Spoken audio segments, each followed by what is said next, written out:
গরুকে আমরা এখানে পরিবারের একটা সদস্য হিসাবে দেখি। হাজার হাজার বছর ধরে কৃষি প্রধান দেশে গরুই ছিল আমাদের আধার, কৃষির ইকোনমিরও আধার ছিল।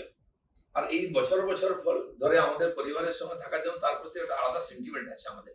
সেটা যেন হার্ট না হয়, তার জন্য এতদিন বহুবার এটাকে আঘাত করা হয়েছে, সেটা রক্ষা করার দায়িত্ব আমরা নিচ্ছি বলে এই প্রক্রিয়া শুরু। এই ধরনের অবৈধভাবে এই শর্টেনিং হয়ে এসছে বহু বছর।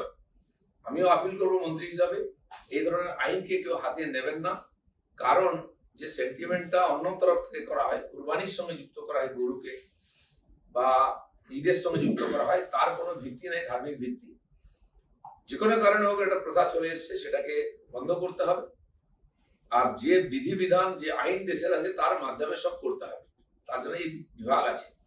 তো আগামী দিনে আমার মনে হয় মানুষ এ ব্যাপারে আরো সতর্ক হবেন এবং আইন মেনে কাজ করবেন, যাতে কোনো ধরনের সমস্যা না হয়। আর আইন শৃঙ্খলার সমস্যা কড়াভাবে পুলিশ সব জায়গায় কন্ট্রোল করছে, আপনারা দেখেছেন। আমাদের বিভাগও তার পক্ষেই আছে। আমরাও এই সমস্যা যাতে না হয় চেষ্টা করবো, সমস্যার সমাধানের জন্য পুলিশের সহযোগিতা নেব। ফলো করুন সংবাদ প্রতিদিন ডিজিটাল।